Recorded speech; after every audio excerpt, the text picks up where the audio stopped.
Sicer za uvod bi želel poudariti ponovno, da je Slovenska vojska naredila vse v tem primeru, kar je bilo možno skladno s predpisi in zakonodajo in tudi kar je bilo v tem primeru v času službovanja tega pripadnika Dušana Petrovčiča v Slovenski vojski potrebno. Želel vam pojasniti dve področji, in sicer proces zaposlovanja imenovanega pripadnika in tudi vseh ostalih, ki je enak za vse kandidate za zaposlitev, in potem proces v času upravljanja vojaške službe od leta 2009 pa do preteklih dni omenjenega pripadnika.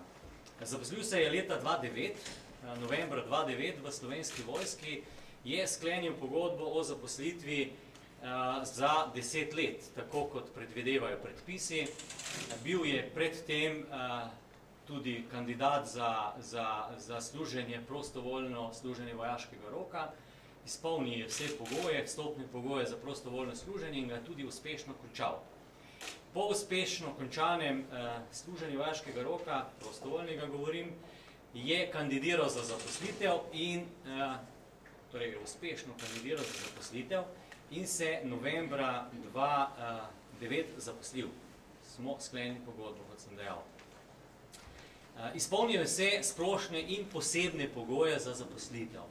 Splošni pogoji, zdaj verjetno že vsi poznamo, kateri so, in posebni pogoji prav tako. Torej, med te spada tudi varnostno preverjanje, ki ga izvaja obveščevalno-varnostna služba Ministrstvo za obrambo in ob zaposlitvi poda, ali obstaja zadržek za zaposlitev ali ne. Torej, v tem primeru ni obstajal zadržek za zaposlitev.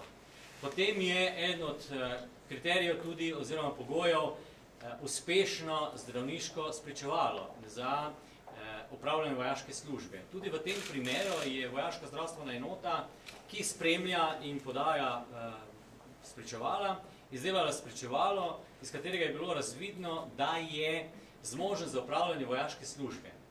Sestavni del tega zdravniškega pregleda je tudi zdravniški pregled, psihološki pregled s psihološkim testiranjem.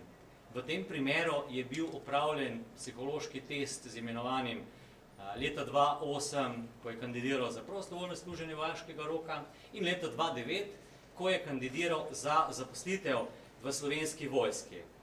Torej, izpolnjeval je vse ustrezne predpisane kriterije in zahteve za zaposlitev v Slovenski vojski. V nadaljevanju bi pojasnil od leta 2009 naprej, kakšen je bil postopek njegove zaposlitve, njegovega dela. 2009 do 2012 je opravljal dolžnost namerilca, saj je uspešno zaključil v prostovoljnem služenju vojaškega roka temeljno vojaško usposabljanje in v nadaljevanju kot zaposleni pripadnik stalne sestave specialistično usposabljanje. Torej, bil je do leta 2012 namerilec. V tem času je izražal pri poveljniku svoje stanje, zdravstveno stanje, ni se dobro počutil, imel je težave s spanjem, težave s prehranjevanjem in prosil za premestitev na lažje delovno mesto. Ker je pač izražal mnenje, da ni dovolj dober, po njegovem mnenju, za vojaka. Njegov poveljnik je leta 2012 in sicer februarja izvedel premestitev na lažje delovno mesto in sicer za vojaka prijavničarja. Sočasno ga je napotoval, ga usmerjal k strokovnjakom psihološke službe v Slovenski vojski. Jasno pa je, da za psihološko podporo se mora odločiti vsak posameznik sam. Ta vojak se tovrstnih psiholoških uslug, ki jih naši psihologi zagotavljajo, v vojski ni posluževal, torej ni koristil. Prav tako mu je poveljnik predlagal obisk osebnega zdravnika. In vojak je obiskal svojega osebnega zdravnika in to je bilo julija 2012. In ker je v tem času prav tako izražal nezadovoljstvo s težavnostjo opravljanja dela pri javniški službi, je bil začasno prerazporejen na dela v kuhinjo, kjer bi lahko opravljal lažje dela, glede na to, da je tožil, da je bolan. In sočasno smo ga napotovali k njegovemu osebnemu zdravniku. In julija 2012 je odšel tudi na dolgotrajni bolniški stalež. Zdravniki vojaške zdravstvene enote so dobili od poveljnika zahtevo za oceno njegove zdravstvene sposobnosti, s katere bo razvidno, ali je, torej 2012. julija, ali je sposobno za opravljanje vojaške službe in hkrati za posebne pogoje, ki izhajajo iz zdravstvenih pogojev. Zdravnik vojaške zdravstvene službe je na podlagi pridobljenih izvidov in pridobljenih vseh dokumentacije, ki je dobil od njegovega osebnega zdravnika, ocenil julija leta 2012, da je potrebno imenovanega obravnavati na zdravniški komisiji Ministrstva za obrambo, na kateri bi ugotovili sposobnost za nadaljevanje opravljanja vojaške službe in nošenja orožja. Na podlagi vseh izvidov osebnega zdravnika je zdravnik vojaške zdravstvene enote ocenil in predlagal komisiji, zdravniški komisiji Ministrstva za obrambo, predlagal ocenitev in izdelavo ponovnega spričevala za oceno zdravniške sposobnosti. Sestavni del zdravnikovega mnenja, torej mnenja vojaške zdravstvene enote, je bil tudi izvid ali pa mnenje osebnega zdravnika različnih specialistov zdravstvene stroke izven Slovenske vojske. Medicinska oziroma zdravstvena komisija Ministrstva za obrambo je ocenila, da vojak ni sposoben za opravljanje vojaške službe, kjer se nosi orožje. Torej, nezmožnost opravljanja dela z orožjem. Na podlagi tega smo vojaku postopali skladno s sklepom komisije, vojaške zdravstvene komisije Ministrstva za obrambo in vojaku onemogočili dostop do orožja in hkrati mu omogočili delo, ki bi bilo primerno njegovim zdravstvenim omejitvam. Vojak je bil v tem času tudi na bolniškem staležu.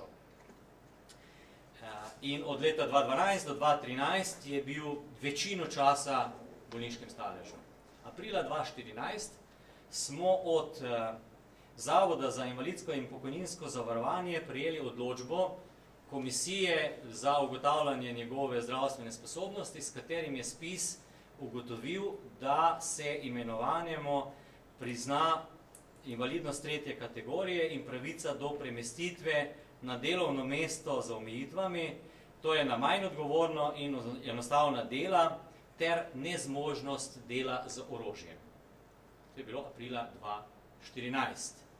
Od aprila 2014 naprej je bil še vojak v bolniškem staležu. V tem času smo izvedli vse postopke za prerazporeditev na delovno mesto skladno z odločbo invalidske komisije oziroma skladno z omejitvami, ki izhajajo iz invalidnosti 3. kategorije. Torej, Slovenska vojska je v postopku od leta 2009, ko je zaposlila oziroma ko je Ministrstvo za obrambo in Slovenska vojska smo zaposlili kandidata z vsemi ustreznimi pogoji, z vsemi ustreznimi spričevali in z vsemi ustreznimi splošnimi in posebnimi pogoji, večkrat premeščala skladno z njegovimi zdravstvenimi omejitvami, skladno z njegovim sodelovanjem, da je tožil, da mu je delo težje na teh delovnih mestih, kot sem jih navajal do sedaj. In torej opravila vse potrebno, kar je v takšnih primerih potrebno. Mi imamo v Slovenski vojski večje število invalidov 3. kategorije. Za nas je invalid 3. kategorije vsak enakovreden, kot dobi priznano stopnjo invalidnosti invalidske komisije. In vedno postopamo skladno s predpisi, tako kot predpisi velevajo. Za posameznika zagotovimo ustrezno delo v organizaciji, kjer je 7300 zaposlenih, pa je vedno moč najti neka dela skladno z omejitvami. Ne želimo ljudi, ki so skozi delo v Slovenski vojski ali na kakršenkoli drugi način izven Slovenske vojske imeli smolo, da so se poškodovali ali kakorkoli drugače zboleli in pridobili status invalida 3. kategorije, da ga vržemo na cesto. Če si to družba želi, potem verjetno to ni to. Mi tega ne počnemo. In vse obtožbe, ki smo jih bili deležni v preteklih dneh, da bi Slovenska vojska morala takega vojaka odpustiti iz Slovenske vojske, onemogočiti delo v Slovenski vojski, so dejansko neutemeljene, glede na to, da želimo biti družbeno odgovorna organizacija in tudi z ljudmi, ki so omejeno sposobni zdravstveno nadaljevati delo, da lahko živijo koliko toliko primerno. Ne držijo tudi trditve o šikaniranju s strani Slovenske vojske. Kajti iz opisanega in povedanega lahko zaključite postopke, ki smo jih do sedaj izvajali v Slovenski vojski z imenovanim prestopnikom, ki je izvršil kriminalno dejanje izven Slovenske vojske za neslužbeno pištolo. Še enkrat je potrebno poudariti, da obsojamo to vrstna dejanja in vsa dejanja, ki so uperjanja zoper nasilje, še posebej, če takšno nasilje in kriminalna dejanja opravijo pripadniki Slovenske vojske, ki morajo biti moralno še bolj čisti in neoporečni. Še posebej pa takrat, kadar gre za obračun, kriminalni obračun s pripadnikom policije, ki zagotavlja javni red in mir. Zato ni nobenega opravičila v nobenih postopkih, ki bi bili lahko drugače izvedeni v času službovanja v Slovenski vojski. Prav tako moram zavrniti vse trditve, ki jih je v včerajšnjih oddajah, televizijskih oddajah navajal predsednik sindikata Gvido Novak, sindikata vojakov Slovenije, da naj s tem vojakom ne bi bil opravljan psihološki pregled in psihološko testiranje. Trditve ne držijo, so zavajajoče in v bistvu škodijo ugledu Slovenske vojske.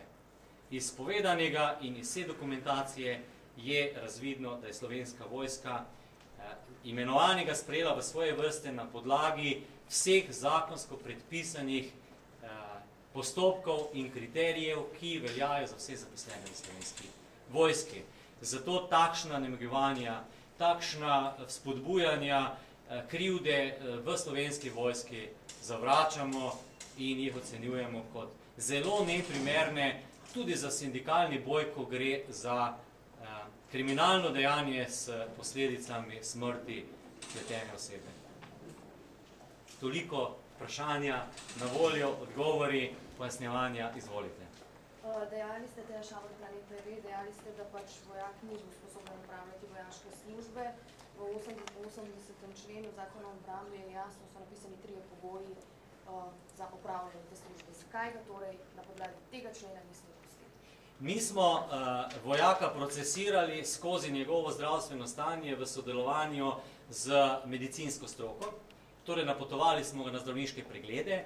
Ko vojak ali oseba, ki je zaposlena, potoži, da je bolana, verjetno ni organizacija v Sloveniji, ki bo na podlagi tega odpustila zaposlenega. Še posebej ne v Slovenski vojski. Šel je k zdravniku, njegov osebni zdravnik ga je napotil po dolgotrajnejših bolnišničnih procesih in postopkih, napotil na ugotavljanje njegove sposobnosti, dela zmožnosti na invalidsko komisijo, ki je skladno s predpisi za to pristojna, je pridobil na podlagi omejitev, ki so jih izdelali zdravniki, pridobil invalidnost 3. kategorije in pridobil status varovane osebe. In mi nimamo po nobenih predpisih nobene pristojnosti zaposlenega, ki pridobi status invalida 3. kategorije, nobene pristojnosti in pravice odpustiti. Dolžni smo zagotoviti delo skladno z njegovimi zmožnostmi in to smo tudi 3 oziroma 4-krat v Slovenski vojski izvajali za omenjenega pripadnika. Tudi po 88. členu zakona o obrambi, ker jasno piše, da duševno, pa če nisi duševno sposoben, ne moreš opravljati vojaške službe. Eno je opravljanje vojaške službe z orožjem, drugo je pa status pogodbe o zaposlitvi. Mi smo omenjenemu vojaku, skladno s predpisi, o katere navajate, sledili in mu onemogočili delo z orožjem pred 2 leti, gospa. Potem ga napotovali na različne komisije, ker ugotovijo delo zmožnost. Torej, vojak je imel še vedno status zaposlenega, vendar je bil v postopku ugotavljanja sposobnosti za delo v Slovenski vojski. V Slovenski vojski pa imamo, ker ima pogodbo o zaposlitvi za določen čas, kakorkoli, pa imamo različna opravila. Od opravila civilnih oseb, kamor imenovanega v tem času premeščamo, skladno z omejitvami invalidske komisije. Nobeni predpisi ne govorijo, da zaposleni izgubi službo. 88. člen govori, da ne more opravljati vojaške službe, ne pa da izgubi službo in status zaposlenega v organizaciji, v Slovenski vojski. Tako mi razumemo 88. člen. Vojaka je obravnaval samo civilni zdravnik, če vas prav razumem. Kaj so razlogi? Ne, moram popraviti. Vojaka je obravnavala vojaška zdravstvena služba, zdravniki vojaške zdravstvene službe Ministrstva za obrambo in civilni zdravniki oziroma civilne inštitucije zdravstvenih organizacij. Tudi potem, ko je že imel težave? Tudi potem, ko je že imel težave. Ampak rekli ste, da se sam pač ni odločil za psihiatrično pomoč znotraj ustanove. Znotraj Slovenske vojske, kjer imamo psihologe, ki zagotavljajo celostno skrb za pripadnike Slovenske vojske.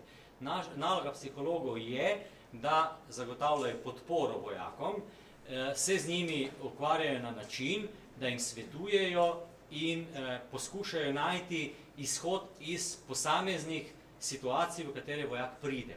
Niso pa terapevti, niso pa zdravniki in teh opravil ne morejo početi. Lahko samo zagotavljajo podporo, psihološko podporo, ki izhaja lahko iz nalog, ki jih imajo na terenu, pa zapade lahko v kakšno psihično težje stanje ali kakršnekoli drugih razlogov in vzrokov. Še eno vprašanje. Zdi se, da v vojski zelo ima težko odpuščate. Obstaja tako primerov, ko pa ste odpuščali. Kaj pa pravite na to? No, zdaj bi morala biti gospa malo bolj konkretna.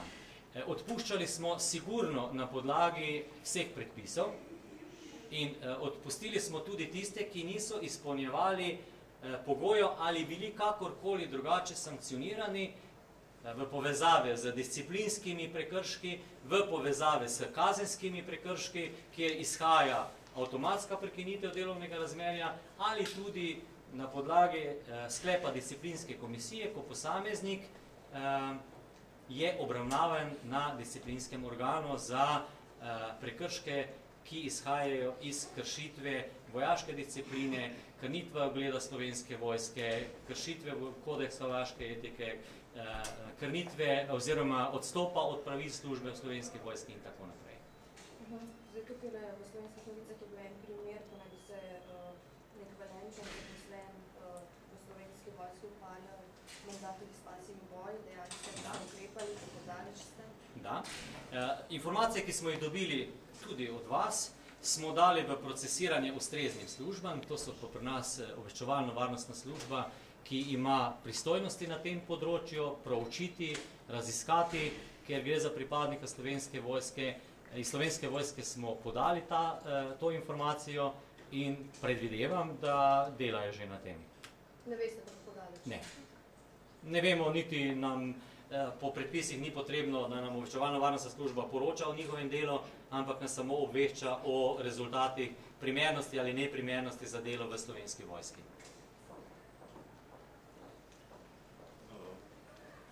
Če se ne motim, imate 50 zaposlenih, ki imajo podoben status, da so bili premeščeni oziroma zaradi kakšnih razlogov invalidnosti, govorimo o fizičnih ali govorimo zaradi psihičnih razlogov, koliko ljudi dejansko zaradi psihičnih težav, ki jim nastopijo med službami. Vemo, da je to psihološko precej naporno delo, potem zahteva premestitev oziroma tudi doseže.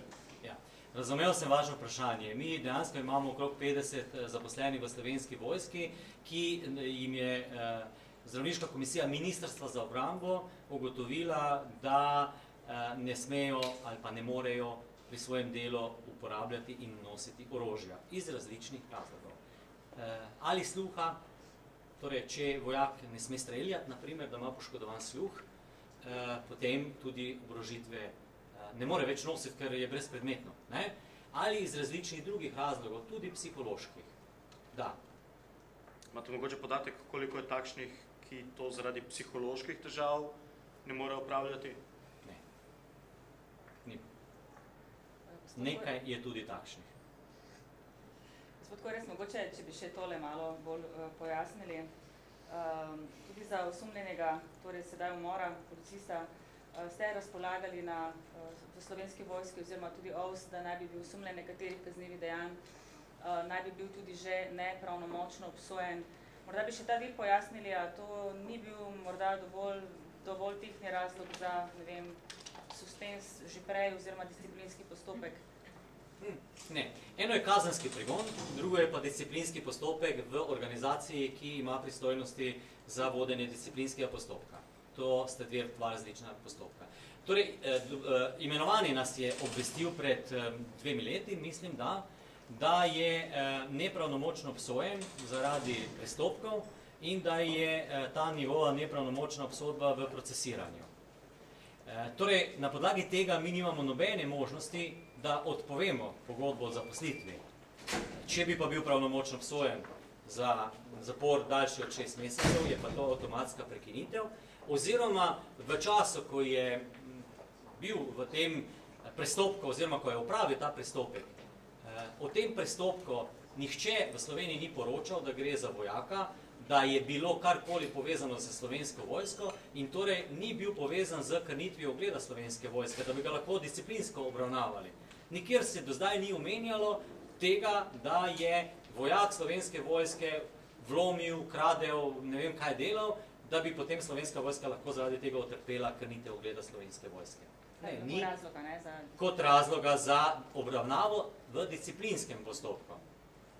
Obravnave v kazenskem pregonu pa opravljajo drugi, tega pa Slovenska vojska ne počne. Torej, to ni bil razlog za prekinitev pogodbe. Torej, če vas prav razumem, dokler vas mediji ne opozorimo, da je nekdo od vaših zaposlenih storil neko kaznivo dejanje, ne ukrepate zoper njega, ker ni krnil vaš ugled? Ne, to ni res tako. Mi ne delamo na podlagi medijev, da prijavljamo naše zaposlene organom pregona. Organi pregona počnejo svoje. Mi na podlagi morda tudi lahko vaših indicev disciplinsko obravnavamo posameznike v disciplinskih prekrških prestopkih. Ponovno bi poudaril, da sta dva ločena postopka. Disciplinski postopek, ki ga vodi organizacija zoper zaposlenega, in kazenski pregon, ki ga vodi organi pregona, to je pa policija in druge službe. In če policija in druge službe počnejo to zunaj, zoper imenovanega, nas takoj ne obvestijo, mi pa sumimo vašega pripadnika, da je vlomil v trgovino XY. To se procesira in ko pride do pravnomočne obtožnice, takrat pa smo lahko obveščeni, da je pravnomočno obtožen kaznivega dejanja. Ampak to še je vedno pravnomočna obtožnica, ki nima, to pa vi zelo, zelo dobro spremljate v javnosti, prav nobenih posledic za zaposlenega v postopku zaposlitve. Če je že zaposlen, če pa bi ga zaposlovali v tem času, ko je zoper njega vložena pravnomočna obtožnica, pa verjamem, da bi organi varnosti, torej OVS, nam dal varnostni zadržek za takšnega kandidata za zaposlitev. Dokler pa tega ni, pa verjetno je zoper nas marsikaterega že kakšen kazenski pregon sprožen. In potem bi bilo zelo nerodno, če bi izgubljali službo zato, ker je soseda nas prijavila za kakšno dejanje. Glede, mi bi s tem, ja, ko bomo izčrpali vaše vprašanje, zato sem vam na voljo, da vam na vse odgovorim, danes zaključili s komuniciranjem tega primera. Kajti to ni primer Slovenske vojske. To je primer kriminalnega dejanja posameznika, ki je žal bil pripadnik Slovenske vojske. In napadi na nas, česar nismo naredili, kako bi ga odpustili in še kaj, so za nas sicer izziv, da vam pojasnjujemo, da smo marsikaj naredili, nikakor pa ne moremo sprejeti krivde, da smo krivi ali pa so krivi ali kakorkoli drugače, da se posameznik, ki je za mene po meni znanih informacijah preko medijev, zame je to kriminalec. Pa je to pripadnik Slovenske vojske ali je to pripadnik zdravniškega ceha ali gradbenega ceha. Oteževalno je samo to, da je pripadnik Slovenske vojske. Prav drugače pa nič. Kriminalno dejanje je pa najtežje dejanje, ki ga lahko storil pač s takšnim izidom. Izvolim. S katero organ recimo obvesti, da je bil nek vojak pravnomočno obsojen? Da, sodišče. Ko je pravnomočna obsodba, nas sodišče v zakonskih rokih obvesti, da je imenovani pravnomočno obsojen.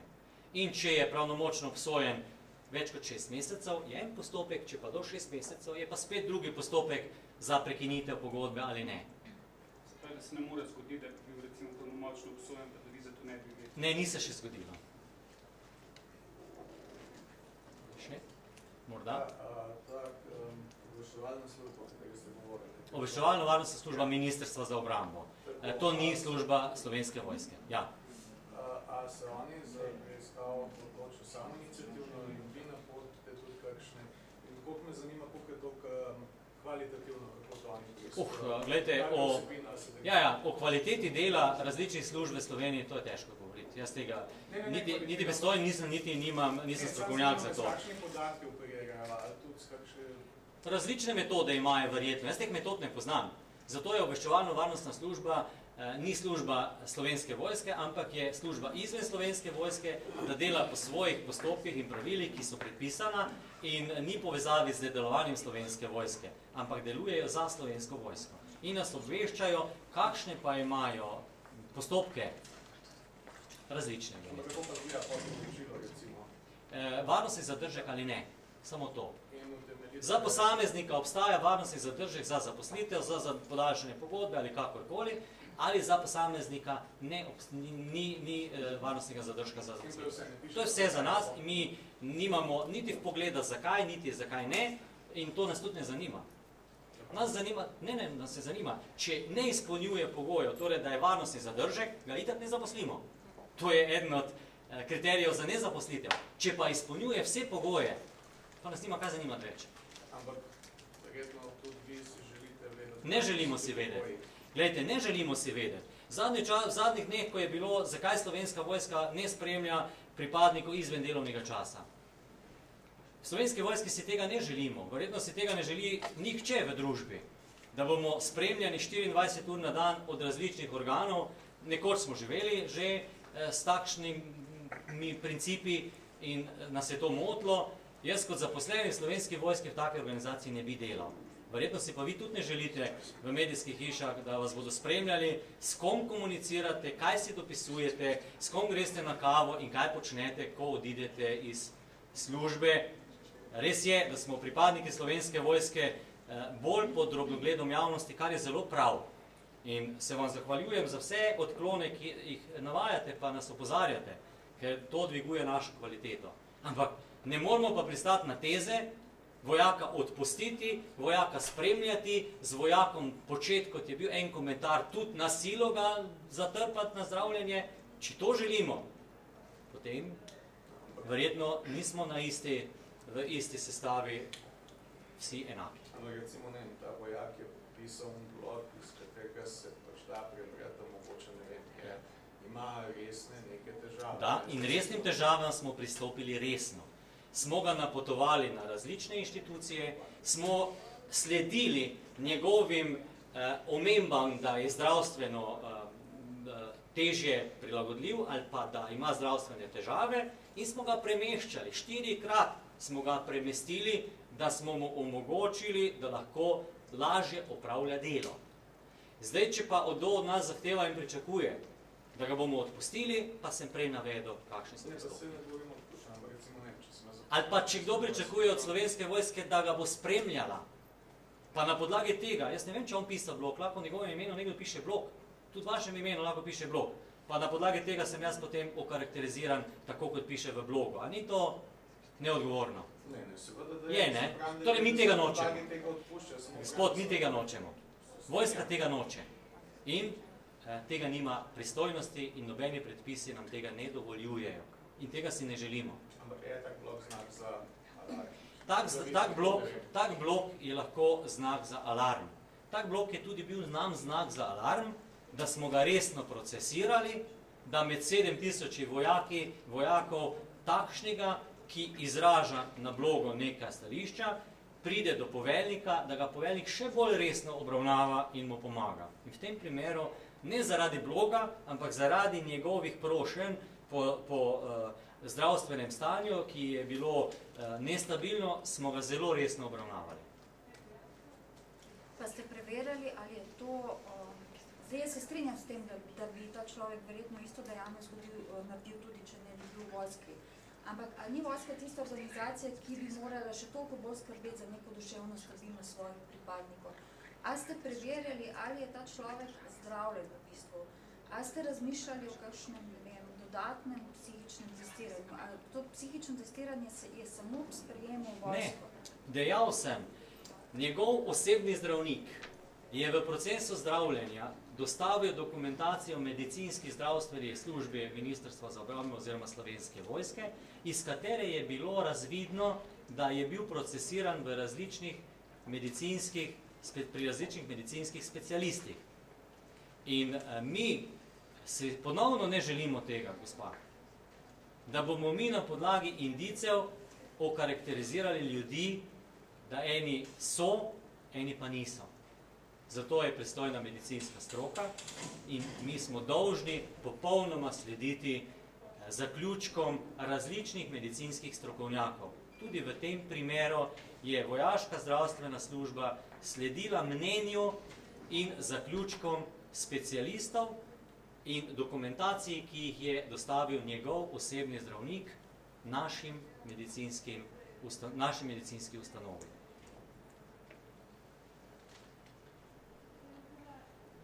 Hvala lepa in prijeten dan naprej.